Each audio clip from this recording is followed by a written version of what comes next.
Hello and welcome to this episode of our Leading with Pride series in partnership with Fairer Consulting. I'm Gary Sheldrake, I'm a director with Hayes here in Manchester and my pronouns are he and him. And today I'm joined by a good friend of mine, Lynne Hamilton, who is a principal consultant with Mott MacDonald. She's also the chair of their internal Pride network and a co-chair of Building Equality, which we'll discuss later. I'm looking forward to talking about that. Before we get on to that though, I just want to tell you a little bit about myself, just so you know what you're dealing with. So I've been at Hayes for 24 years, and I want to tell you about my interview story at Hayes. So I joined Hayes in 2000, and I think this story just tells a little bit how far we've come in terms of DE and I within Hayes over that period of time. So I had my interview in London in a Wetherspoons, those are the days. And at the end of the interview, I thought, oh, we'll go well, this interview is brilliant, we're friends, I thought, we're friends, I got this job. And at the end, the gentleman now left Hayes, put my CV down on the table and said, do you have any questions for me? And I said, yes, does that say a bit camp next to my name? And he said, yes, it did. And I thought, oh, right, okay. In those days, the year 2000, Section 28 was still the law, and it was sort of, well, not to be expected, but it wasn't the personal attack it would be now. And I think I walked away saying, well, thank you for the interview, let me know on the job. Luckily, you got the job, here I am. And I spent the last 24 years working within Hayes and doing everything I can to further the LGBTQ plus community within Hayes. I was a co-founder of the Hayes Pride Network 6 years ago, and I've made it my mission to link to external organisations such as Building Equality, which Lynne is involved with, and I've worked hand in hand with Lynne and her colleagues at Manchester Pride on several occasions over the past few years. So Lynne, thank you so much for joining us today. Absolutely pleasure to see you again. So we'd like to have a chat today just about your career, your accomplishments, what you've done to further the LGBTQ plus community in your job and outside of your job as well, which is the wonderful thing with Building Equality, and any adversities you faced whilst doing that. So could you perhaps tell us just a little bit about your career to date and what you're doing at the moment? Thanks, Gary. It's so lovely to be here. So my career started as a civil engineer, and I'm now a management consultant, but I'll go back a bit. So. Okay. I think I always knew I wanted to be an engineer. I was also at school during Section 28, so there was no kind of discussions about, education or LGBT education. So it kind of surprises me now that we're talking about building equality and how inclusive the industry is, and how much great work we're doing. Yeah. When I started my degree in engineering, civil engineering, there was me and another girl on our course, and about 80 blokes. So we're very, very much in the minority. It's not that long ago, is it? It's crazy. Not that long ago. Yeah. No. When I started in a civil engineering role, it's still very much in the minority. So I feel like things have changed a lot in that time. I've moved through sort of audit and assurance and quality management and business improvement and into the role that I'm doing now in Mott MacDonald as a principal management consultant.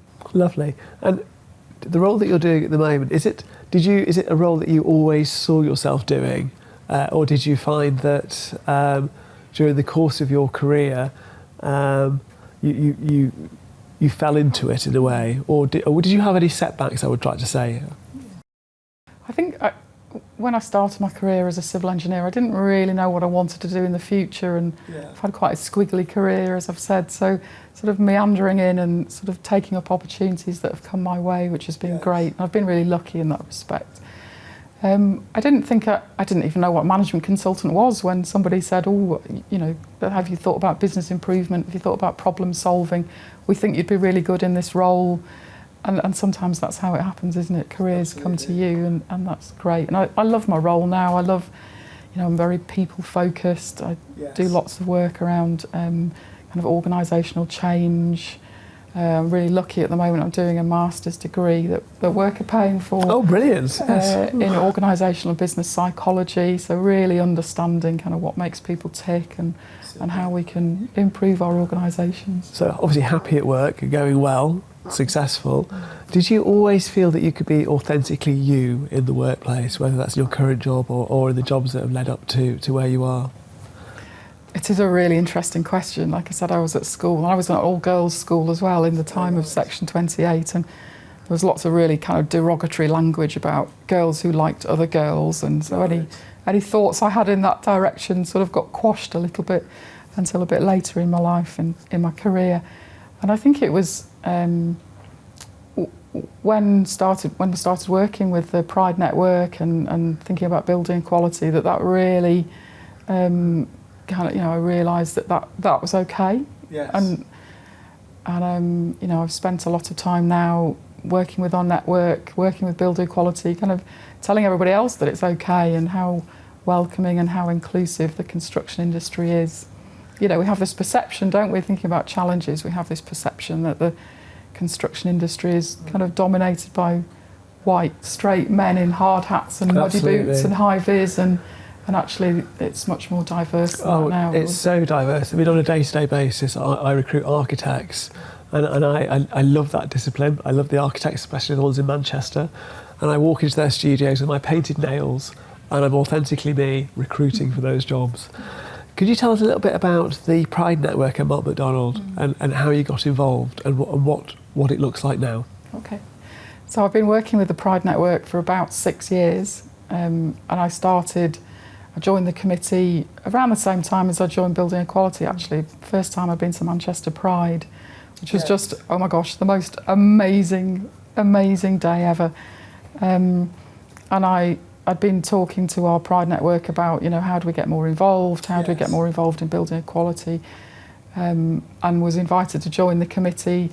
And 6 years ago, the committee looked very different than it does now. We're very focused on, maybe a couple of webinars or some some posts on our intranet. Some resources, for thinking about inclusion, but feels like we've done a lot more in the last 6 years, which is great. It feels like the company's a lot more inclusive as well, and I think having some of those really challenging conversations that we've had over that time have really made a difference. What advice would you give to somebody, because we speak to companies when we're talking about the Leading with Pride series who are looking to set up a Pride network for their employees, whether they're a small firm or a medium-sized enterprise. Is there any advice you might offer that you think could help them be successful to deliver a successful network that's inclusive? I think there's quite a few things that I could say there. Big question. One of the things is about sponsorship. So our committee has an amazing exec sponsor. Right. She's incredible. She's part of the LGBT community, so she understands the challenges, and she's not afraid of a bit of a fight sometimes, a bit of a robust discussion with the senior leadership team. So sponsorship is really important. I think finding people in the business who are willing to help. Yes. There have been times when there's just a very few of us on the committee, and it feels like we're trying to do everything ourselves. So reach out into the business and find out who else would like to help. And that can be allies as well. It doesn't. I think the really important thing about the Pride Network, it doesn't have to be just people in the LGBT community. It can be allies and advocates as well, because you get people who aren't really out at work or aren't really sure or are still questioning themselves. So providing that space where it's okay to be whoever you want to be at whatever stage you might be in your journey, that's really important. And within Mott MacDonald, I remember we were talking in the past, you mentioned about the rainbow lanyards and how that brought people together. Could you tell us a little bit about that and what you did there? Gosh, that is a funny story. So we'd been asking for quite a while if we could have some rainbow lanyards.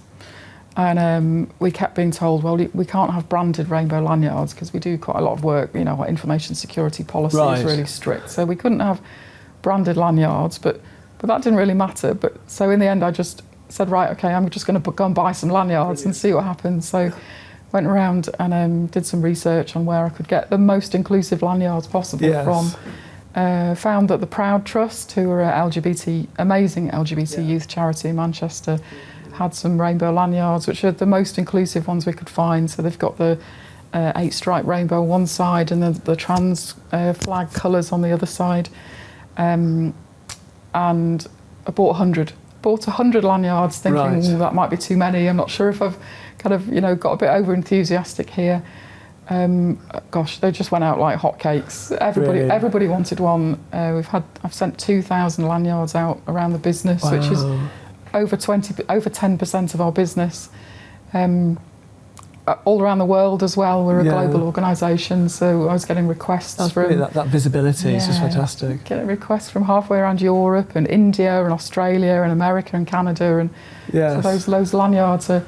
And actually, they're not expensive, and that's maybe one of the things to say. Brilliant. You know, they're not expensive lanyards, so you don't necessarily have to spend a lot of money to be inclusive. But you know, seeing our managing director and our chief exec wearing rainbow lanyards in their day-to-day job is just phenomenal, and what a message to give to the rest of the business about visible leadership. Yeah, absolutely superb. No, brilliant. And the other, obviously, I know you from Building Equality. That's where I first met you, probably about 7 or 8 years ago. We've walked in Pride, which you mentioned. Mm-hmm. The most amazing feeling of love in that parade. Lovely. But could you tell us a bit about what Building Equality is and your involvement with that? Yeah.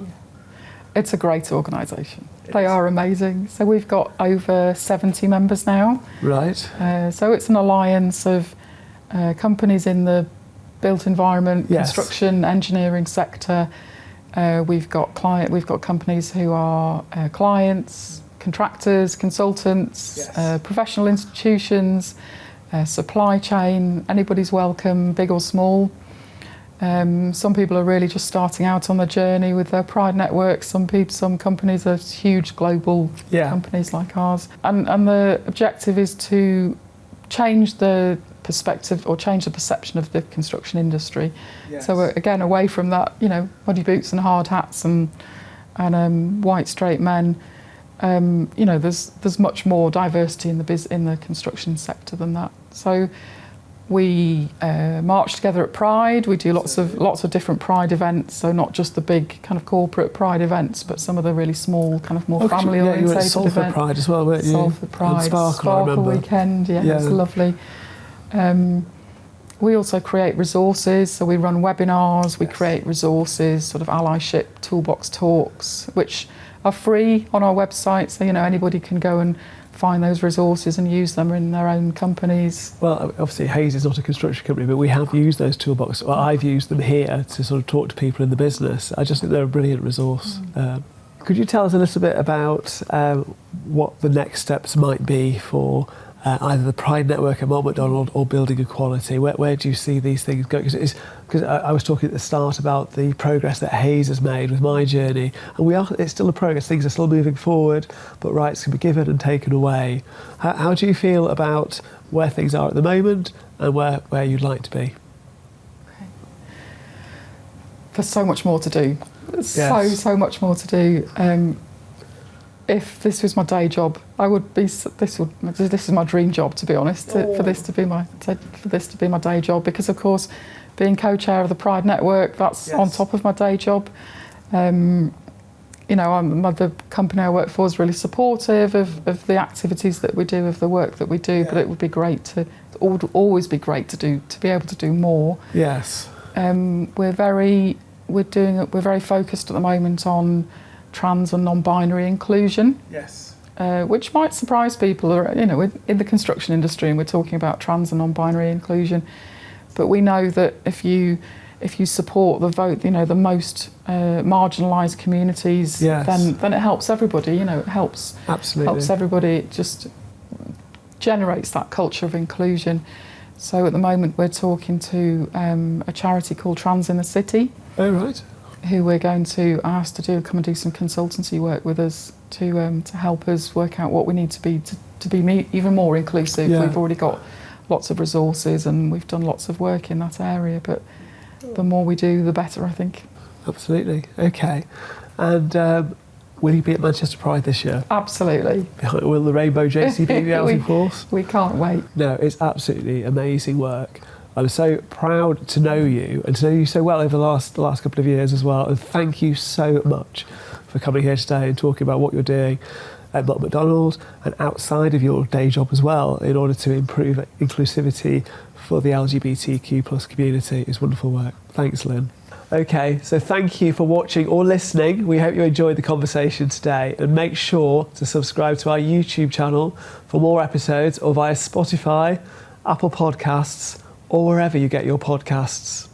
If you would like any further pointers on what's been discussed today, please visit our Hayes UK and Ireland websites or faireconsulting.com. Thank you so much. Goodbye.